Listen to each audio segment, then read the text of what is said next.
The mail comes at 4:15 p.m. every day. I could set a clock by it. In my line of work as an architect, I appreciate that kind of precision. I appreciate schedules, foundations, things you can rely on. For the past year and a half, the mail has been the opposite of reliable. It's been a daily game of Russian roulette, and today I lost. Again. The envelope was crisp heavy with one of those little cellophane windows. The logo in the corner was for a major credit card company, the kind that sends you pre-approved offers when you don't need them, and formal sterile rejections when you do.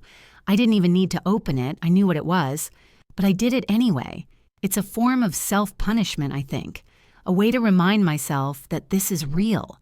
My name was printed perfectly at the top, Isaac Perez, age 28. The words inside were polite, corporate, and utterly devastating.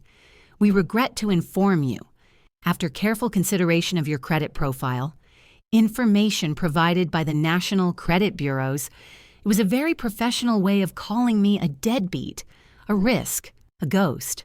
I dropped the letter on my kitchen counter. It's a nice counter granite, but it's the only truly nice thing in this entire apartment. The place is Spartan. Not by choice, not because I'm some minimalist guru who finds joy in emptiness. It's empty because I can't afford to fill it. My architect's salary is decent, but every single dollar is accounted for. Rent, utilities, student loans, groceries. There is no room for error, no room for furniture, no room for a life. 6 months. It's been 6 months since my brother Silas was sentenced. 5 years in a state penitentiary for felony identity theft and grand larceny. The judge's gavel felt like it came down on my life, not his. Legally, I'm in the clear. I went through the entire nightmare. The police reports, the fraud, affidavits, the endless calls with creditors, where I had to explain over and over that the man who ruined my life shared my blood. The courts eventually discharged the debt, $45,000, a number so large it doesn't even feel real. It had all been wiped away from my legal obligations. But the scar remains. It's a deep, ugly gash across my credit report. A history of defaulted loans, late payments, and accounts sent to collections all under my name. To the algorithms that decide who is worthy of a loan, a credit card, or even a decent apartment, I'm not Isaac Perez, victim of a crime. I'm just a score, a number in the low 400s that screams unreliable. So I live here, in a place with bare walls and furniture that looks like it was rescued from a curb. I build beautiful, stable structures for other people all day, then come home to a life that feels like it's built on quicksand. My phone buzzed on the counter right next to the rejection letter. A calendar notification popped up on the screen, a cheerful little bubble of text. Mom and Dad's anniversary. A picture of them from their wedding day was attached to the event, a photo I had scanned and uploaded for them years ago, back when we were a family. They looked so happy, so full of hope. I wasn't invited to the celebration, of course. I hadn't been invited to anything for the last 10 months, not since the day I walked into a police station and chose to save myself instead of my brother. In their eyes, I hadn't just reported a crime. I had committed a betrayal. I had aired our dirty laundry for the world to see, and in doing so had destroyed the family's reputation. They believe I'm the one who sent Silas to prison. The fact that Silas was the one who stole my social security number and methodically destroyed my financial future over the course of 6 months is just an inconvenient detail to them. I swiped the notification away. The bitterness tasted like acid in the back of my throat. I tried to focus on making dinner a simple meal of rice and beans, the kind of food you eat when you're saving every penny. The silence of the apartment was deafening. It gave my thoughts too much room to echo. Thoughts of what my parents were doing right now, probably getting ready for a nice dinner out. My father in his one good suit, my mother in her favorite dress. Would they toast to their marriage? Would they mention their sons? One in a prison cell, the other in a financial one? I wondered which one they pitied more. Just as I was sitting down to eat, my phone buzzed again. This time it was a text message from my mother. My heart did a stupid little jump of hope. Maybe she was thinking of me. Maybe the anniversary had made her nostalgic. Maybe she was reaching out. I unlocked the phone. The message was one sentence. Cold. To the point. No greeting, no love, nothing. Your brother needs money for his commissary. I stared at the screen for a full minute, the fork halfway to my mouth. The words just hung there, glowing in the dim light of my kitchen. Your brother, not Silas, not our son. Your brother, as if he was my responsibility, my burden alone. He needs money. For snacks. For extra comforts in the place he was sent because he stole $45,000 from me. The sheer unmitigated gall of it knocked the air out of my lungs. They hadn't spoken to me in months except to demand something. Not for me, never for me. For him. They had cut me out, disowned me in every way that mattered, yet they still felt entitled to ask me for money. For him. The man who did this to me. The man whose actions were the reason I was eating rice and beans in an empty apartment after being denied a simple credit card. I wanted to scream. I wanted to throw my phone against the wall and watch it shatter into a million pieces.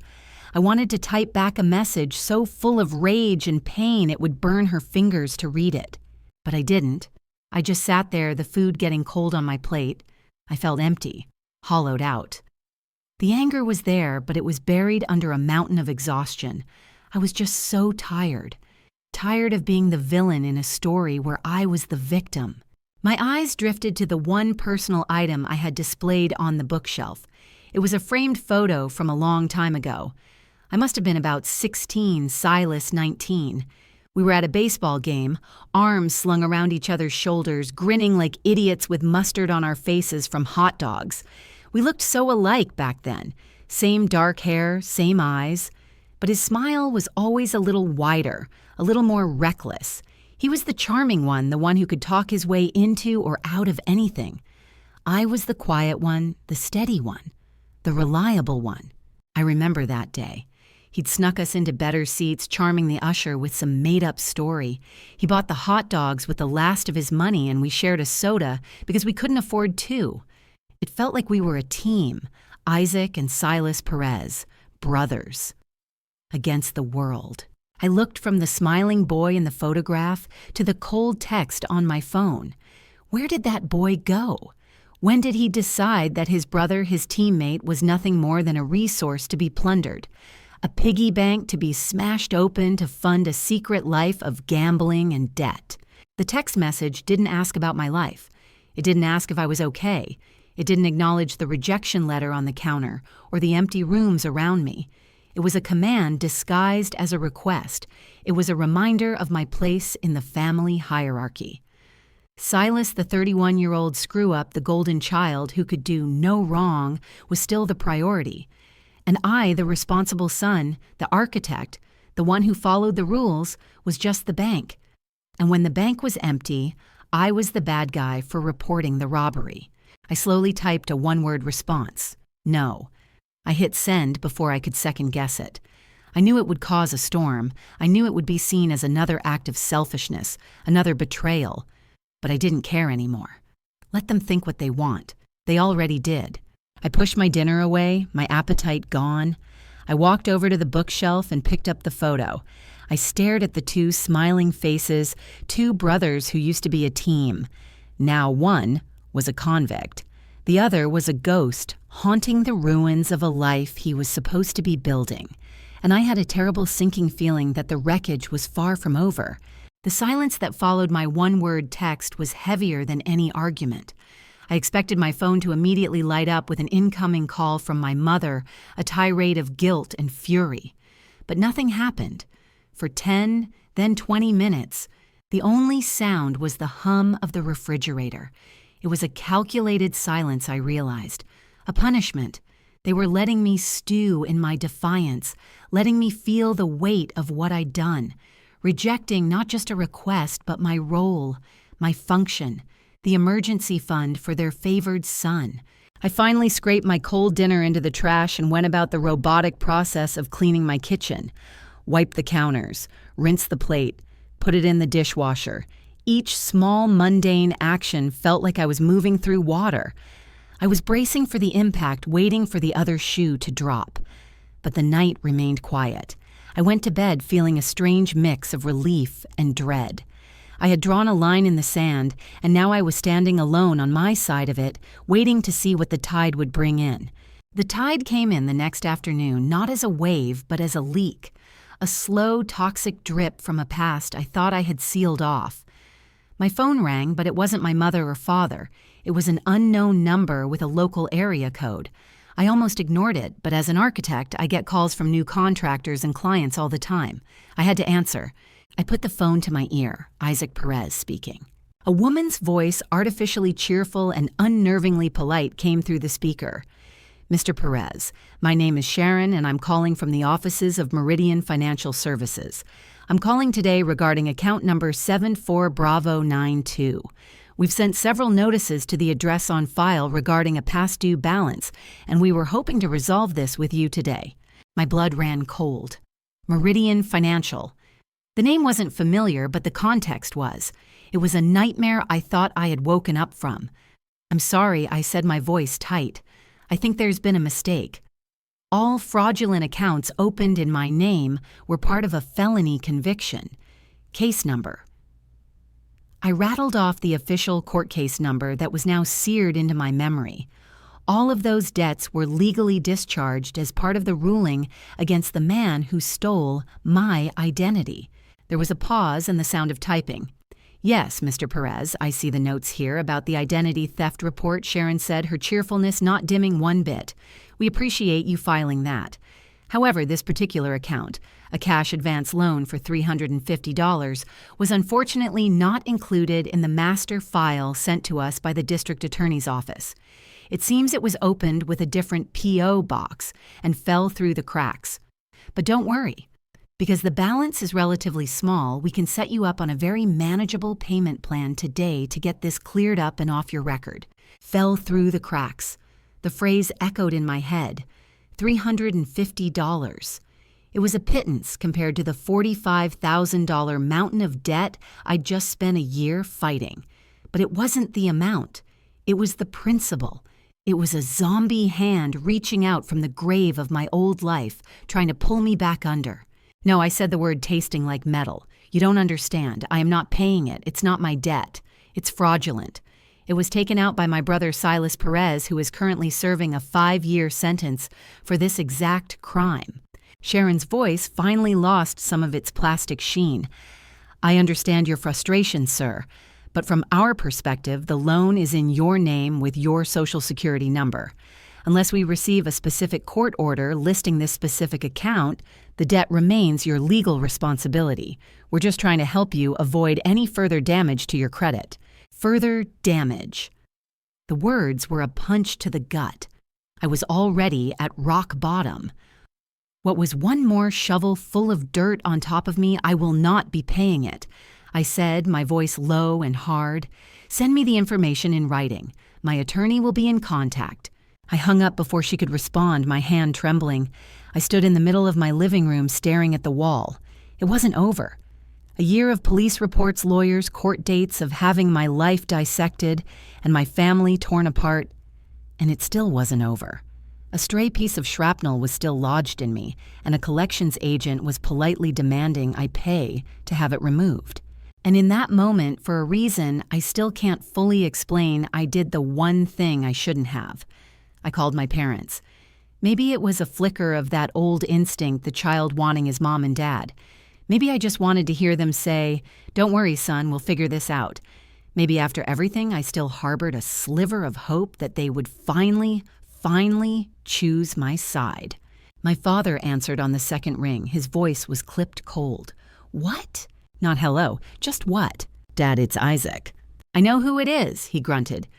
"Your mother told me about your text. Real nice. After everything we did for you, for both of you, you can't even spare a few dollars for your brother." I took a deep breath, trying to steer the conversation away from that landmine. That's not why I'm calling. Something's happened. Another one of the loans Silas took out. It wasn't on the list. A collection agency just called me. They say I owe them $350. I waited. I listened for a hint of sympathy, a sigh of frustration on my behalf. Anything. Instead, what I got was pure, undiluted fury. "Oh, for God's sake, Isaac, is this ever going to end?" He barked into the phone. What do they want now? More lawyers, more police? Are you going to drag our family name through the mud again over a few $100s? I was stunned into silence. He wasn't angry at Silas for creating the problem. He was angry at me for discovering it. "Dad, you don't get it?" I stammered. "It's fraudulent. I'm not supposed to pay it. The conviction was supposed to handle all of this." "Then just pay it," he yelled, his voice cracking with rage. "Pay the $350 and make it go away. Use some of that money you're making at your fancy architect job and put this fire out. Why do you always have to make things so difficult? Why does everything have to be a federal case with you?" The injustice of it was suffocating. I could feel the blood pounding in my ears. Because it's not my debt. Why should I have to pay for his crimes? Why am I the one who always has to clean up the mess? "Because that's what a family is supposed to do," he roared back. "We are supposed to handle things quietly. We could have helped you. We told you we would. We could have taken out a second mortgage. We could have figured it out. It was $45,000, Isaac. It was just money, but you couldn't stand that. You had to be right. You had to get the police involved. You had to stand there in a courtroom and watch your own brother get sent away." He took a ragged breath, and his next words were lower, but they carried more venom than any shout. "This is the mess you made. We could have handled this with money, but you chose to destroy us." Click. He hung up. I stood there, phone pressed to my ear, listening to the dead air. "The mess you made. You chose to destroy us." The words didn't just hurt. They recalibrated my entire world. For the past year, I had operated under the assumption that my parents were misguided, that their love for their troubled older son was blinding them. I thought they were acting out of a twisted sense of protection, but I was wrong. In their story, Silas wasn't the villain. I was. His crime was a simple, forgivable mistake involving money. My crime was a betrayal of the family, a deliberate act of destruction. He had merely stolen my future. I had stolen their reputation. And in their eyes, my sin was the greater one. Something inside me, something that had been worn thin by months of stress and heartbreak, finally snapped. The exhaustion vanished. The sadness evaporated. In its place was a cold, clear certainty. This wasn't a misunderstanding. This was their truth, and I couldn't live with it anymore. I couldn't let that accusation stand, not over the phone, not from a distance. They needed to see me. They needed to say it to my face, and I needed to look them in the eyes when I finally made them understand the truth of what really happened, the truth of what they had allowed to happen. I didn't even change my clothes. I grabbed my keys from the bowl by the door, my movements sharp and precise. I walked out of my apartment, not bothering to lock the door. I got into my car, the engine turning over with a familiar rumble. As I pulled out of my parking spot, I wasn't thinking about the $350. I wasn't thinking about my ruined credit score or the brother I no longer recognized. I was thinking about one thing and one thing only: the house I grew up in. The place where my parents were right now sitting in their comfortable bubble of denial. The place where the crime hadn't just been committed by Silas, but enabled by them. I drove my knuckles white on the steering wheel. This conversation wasn't going to happen over the phone anymore. It was going to happen in their living room. And it was going to happen tonight. The 20-minute drive to my parents' house felt like an eternity and no time at all. Every traffic light, every turn was a small click of a ratchet tightening something in my chest. This was the home I had fled a year ago, the place that had gone from a sanctuary to a crime scene.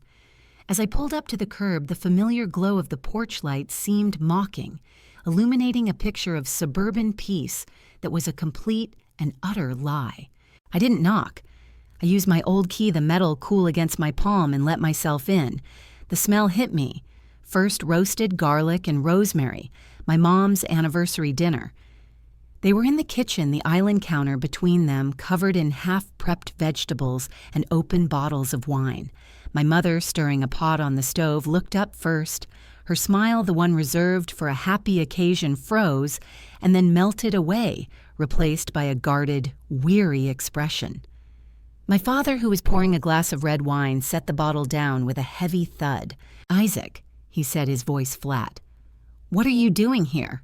"You hung up on me," I said, my voice steadier than I expected. I closed the door behind me, the click echoing in the sudden silence. We weren't finished. My mother turned off the stove, wiping her hands on her apron. "This is not the time, Isaac. It's our anniversary." "I know what day it is," I said, walking towards them. "I just got off the phone with a collection agency because of a debt Silas took out in my name. You told me this was my fault that I destroyed this family. Say it again." To my face. My father's jaw tightened. He picked up his wine glass but didn't drink. "You show up here uninvited on our anniversary to do what? Pick another fight?" "No," I said, my voice rising. "I'm here to finish one. You think this is about my ego, about my precious credit score. For a year, I have been drowning in debt that wasn't mine. I couldn't get a car loan. I can't even get a new credit card. I live in a tiny apartment because no one will approve me for a mortgage. That is the reality of $45,000 of fraud. It's not just a number on a spreadsheet you can solve with a second mortgage. It's a stain that follows me everywhere." My mother stepped forward, her eyes pleading. "And a prison sentence doesn't follow your brother. We could have helped you, honey. We told you we would. We would have paid it. Paid it with what your retirement," I yelled. "You would have crippled yourselves for the rest of your lives to cover for him. And for what? So he could go out and do it again.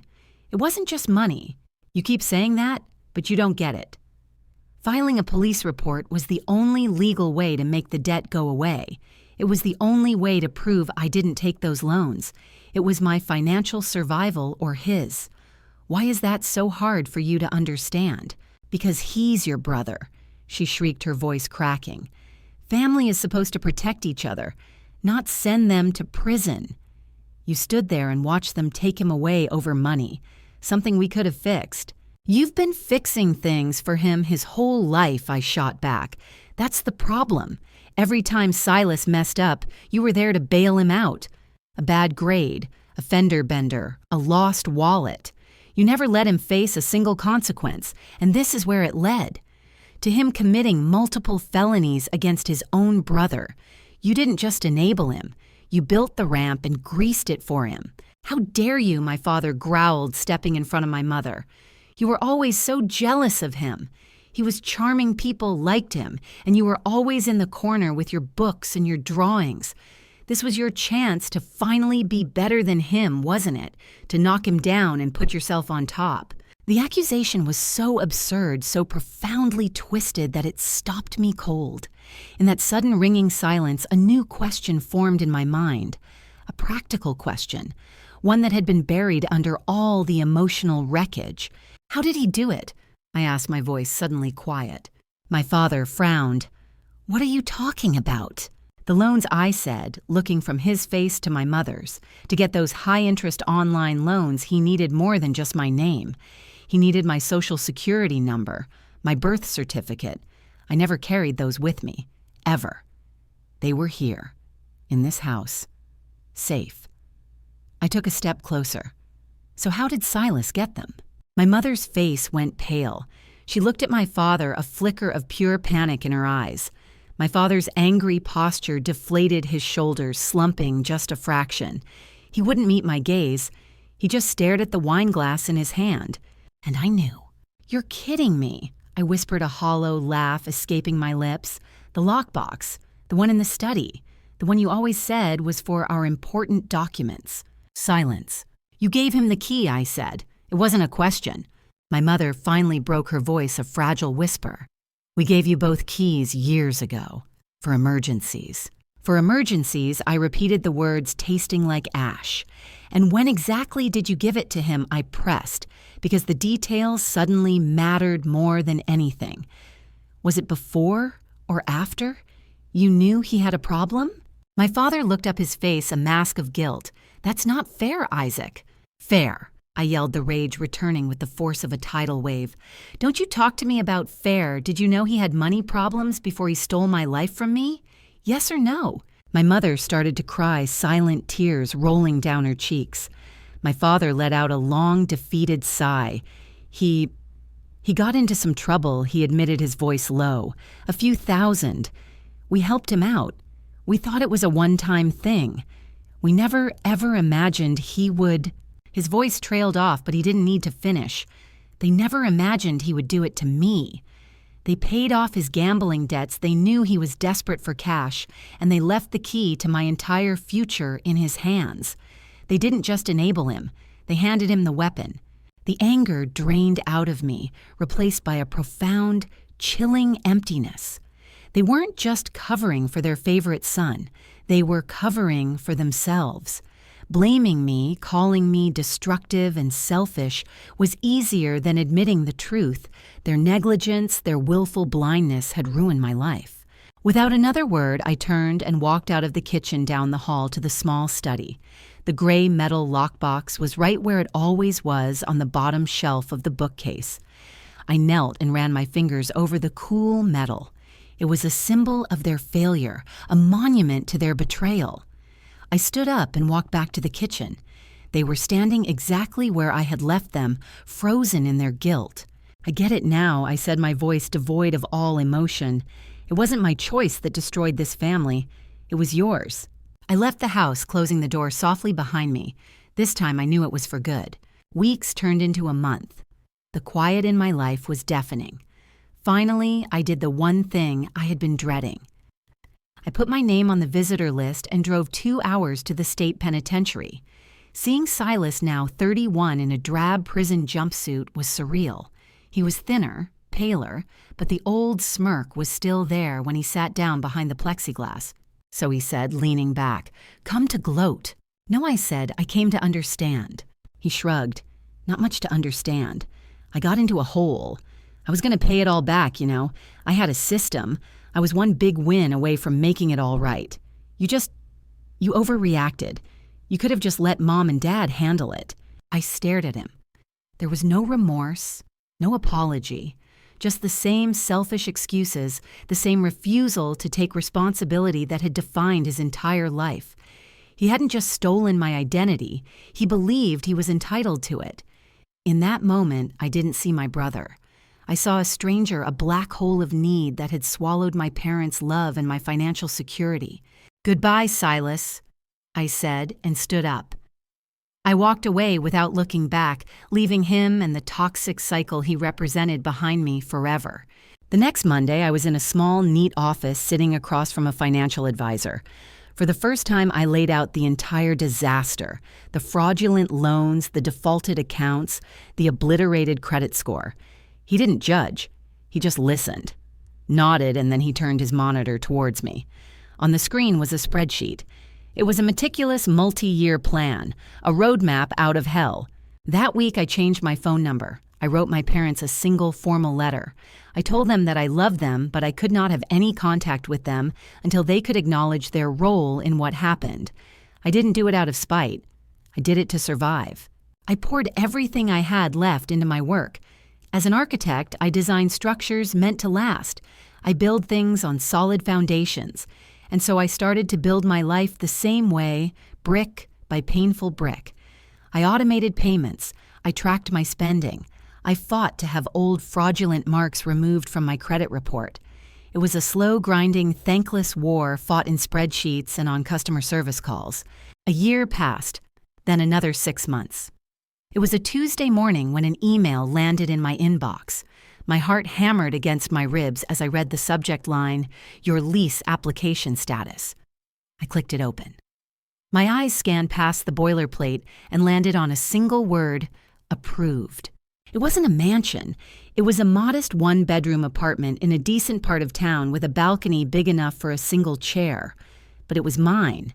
It was the first major financial decision I had been able to make on my own since my life was stolen from me. It was proof. I leaned back in my office chair, the approval email glowing on my screen. There were no fireworks, no grand applause. There was only the quiet hum of my computer and a profound sense of peace. My parents never called. My brother was still a name in a prison database. But for the first time in years, I felt stable. I had built a new foundation, and this one was mine alone.